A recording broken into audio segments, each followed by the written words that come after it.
ჯასტინ მილერი ფერწერას თბილისის სამხატვრო აკადემიაში ეუფლება. საქართველოში შეერთებული შტატების მთავრობის სტიპენდიით ჩამოვიდა. ახალგაზრდა მხატვარი აღიარებს, რომ ქართულ არქიტექტურაზე მას მხოლოდ ზერელე წარმოდგენა ჰქონდა. დღეს ის ერთაწმინდას ხატავს და სურს, რომ ამ ტილოში ტაძრის არქიტექტურის გარდა მისი ისტორიაც ჩაატიოს. ჩემთვის ძალიან მნიშვნელოვანია, რომ საუკუნეების წინ აგებული ტაძარი დღესაც მოქმედია. თან ვიცი, რომ საუკუნეების განმავლობაში ამ ადგილს თქვენი ქვეყნის მტრები არ წყალობდნენ. თუ ამ სურათს გამოვფენ, ალბათ თან დავურთავ ისტორიას, რომ აქ მარხია თქვენი დიდი გენერლის შვილი, რომლის თავი მამამის საჩუქრად გამოუგზავნეს. მითხრეს ისიც, რომ ამ გენერალმა საქართველოსთვის ბევრი რამ გააკეთა. ის, რაზეც ახალგაზრდა ამერიკელი საუბრობს, საქართველოს ისტორიის ერთ-ერთი ყველაზე მნიშვნელოვანი ეპიზოდია.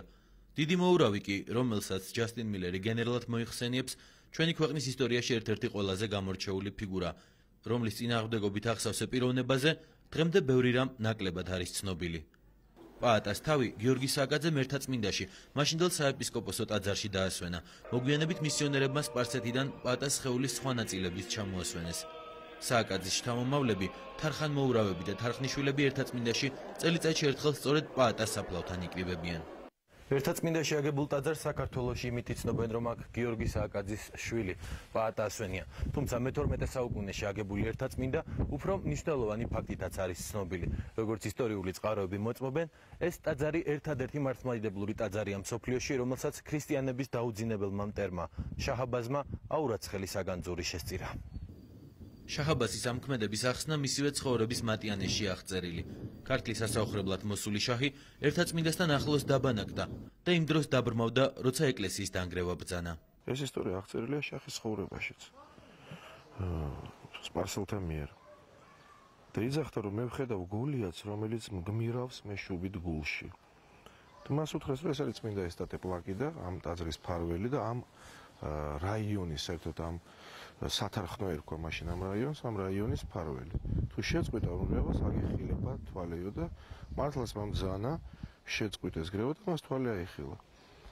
აი ამის მერე ეს არის ერთადერთი შემთხვევა ეპიზოდი შაჰ-აბაზის ცხოვრებაში, როცა მან მართლმადიდებლურ ტაძარს მან შესწირა თავისი ძალიან ძვირად ღირებული ხმალი და უამრავი ძვირფასი მარგალიტი და ქვა. შაჰის ბანაკიდან არც თუ ისე შორს ნოსტეს მთაზე ამ პერიოდში უკვე არსებობდა სააკაძეების ციხესიმაგრე. სააკაძეების გვარი, რომლის წარმომავლობაზე სხვადასხვა ვერსია არსებობს, მე-14 საუკუნის მიწურულს ეკონომიკურად უკვე ძალიან შეძლებული იყო. გავლენა მათ სამეფო კარზეც ჰქონდათ. გიორგი სააკაძის მამა ფინანსთა მინისტრი, მისი ძმა კი მეფის კარის პრემიერ-მინისტრი იყო. სიმონ მეფის წყალობის წიგნი, რომელიც დათაღრიღებული 1594 წლის. აი სიმონ მეფე აღნიშნავს ერთგულს მრავალფერად ნამსახურებ ყმას გიორგი სააკაძეს. ეს მაშინ, როდესაც მამამისი არის თბილისის მოურავი, არის ვეზირი და არის მეფის სალოროს ხელმძღვანელი. სიმონ მეფის სამეფო კარზე გიორგი სააკაძის გავლენა დიდი იყო. ამ პერიოდში მიიღო მან თარხნის წოდება, რაც გიორგი სააკაძეს თითქმის განუსაზღვრელ პრივილეგიებსა და თავისუფლებას ანიჭებდა. ის დაინიშნა სამეფო ტახტის მემკვიდრის ლუარსაბის აღმზრდელად, საბრძოლო მოქმედებებისას კი ქართლის ჯარის მხედართმთავრად. სააკაძის ასეთი აღზევება ქართლის სხვა დავადებს ნაკლებად მოსწონდათ, მით უმეტეს რომ პიროვნული სიძლიერის გარდა თავადების შეშფოთებას გიორგი სააკაძის იმ დროისთვის რევოლუციური შეხედულებები იწვევდა. გლეხი კაცი რომ ამოწყდეს დაიზაბუნდეს საქართველო. მაგას ძალიან კარგად ესმოდა, თუ გლეხობა არ იქნებოდა ძლიერი, ვერ იქნებოდა ძლიერი საქართველო. რატომ ეყნობდა აზნაურობას? იმიტომ რომ აზნაურობა იყო ის ძალა, რომელიც მომხრე იყო ძლიერი მეფის ხელისუფლებისა, იმიტომ წინ წასვლის საშუალება ჰქონდა. სამეფო კარის ინტრიგებისა და შეთქმულებების გამო სააკაძე იძულებული გახდა ქართლიდან გაქცეულიყო. ისტორიკოსები ირწმუნებიან, რომ სხვა გამოსავალი დიდ მოურავს არ ჰქონდა.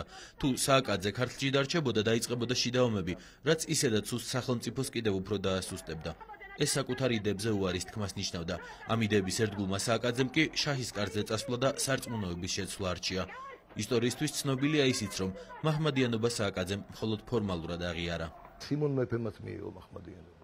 ვახტანგ მე-6-ემაც მიიღო მაჰმადიანობა. ვახტანგ მე-5-ემაც მიიღო მაჰმადიანობა.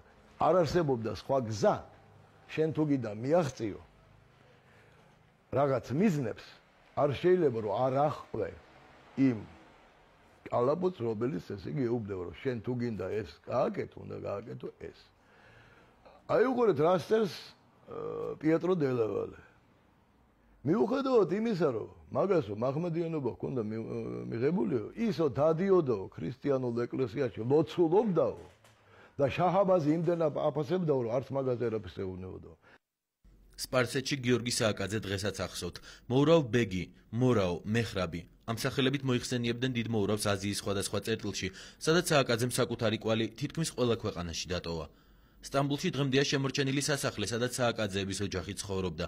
უხვად არის წყაროები, რომელიც გიორგი სააკაძისა და შაჰაბაზის ურთიერთობას ასახავს. ხმალი, რომელიც სააკაძე შაჰაბაზს მაჩუკა ბოლო დრომდე ინახებოდა სახელმწიფო მუზეუმში, თუმცა დღეს ის დაკარგულია. ისევე როგორც დაიკარგა შაჰაბაზის მიერ ერთაწმინდისთვის შეწირული საგანძურის დიდი ნაწილი, რომელიც 1851 წელს საქართველოდან რუსეთში გაიტანეს. ცნობილია მრავალი წყაროს არსებობის შესახებ. გიორგი სააკაძის შთამომავლები უკვე 30 წელია ამ დოკუმენტების მოძიებითა და მათი ფოტოასლების გადაღებით ცდილობენ აღადგინონ სახელოვანი წინაპრის ცხოვრების დეტალები. ერთ-ერთ მთავარ ამოცანად სააკაძის საფლავის ადგილმდებარეობის დადგენა რჩება. თარხანმოურავების მასალების თანახმად, ერთი ვერსიით გიორგი სააკაძე შესაძლოა იერუსალიმის ჯვრის მონასტერში იყოს დაკრძალული. ზუსტად არის ცნობილი მისი გარდაცვალების თარიღი. 1629 წლის 29 სექტემბერი, როდესაც მორიგი ბრძოლისაკენ მიმავალი დიდი მოურავი მოკლეს, მოწამლეს ან დაწვეს. თუ აზროვნებას ვერ გადაუტრიალებ ხალხში, ვერ დააჯერებ, რომ ეს არის საჭირო, შენი გაკეთებული დიდი საქმეები უბრალოდ დარჩება როგორც მეხსიერებაში, რომ აი ამან ამხელა საქმე გააკეთა, მაგრამ ხალხი არ მიხვდება ეს. იგივე იყო გიორგი სააკაძეს ბედი. მაგი უდიდესი პოლიტიკოსი იყო და უდიდესი წინ შორსჭრეტელი ადამიანი იყო. მაგას ესმოდა რა უნდა იყოს საქართველოში, მაგრამ ვერ მიაღწიეს. 400 წლის შემდეგ სააკაძის შთამომავლები ნოსტეში, მის დასახლარში იკრიბებიან.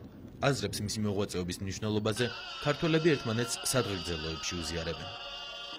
ზეჭაბუკებო, ზისასულებო, ჩვენო ნიჭო და იმედო ჩვენო სულ სათითაოდ ჩამიკოცნი ხარ ქართველო ხალხო ჭირში მთმენო ხინში მომლხენო ბრძენო ამაყო და ბრძოლაში შემმართებელო გულით ქართულით ღვინით ქართულით სიტყვით ქართულით საქართველოს სადიდებლად დამილოცნი ხართ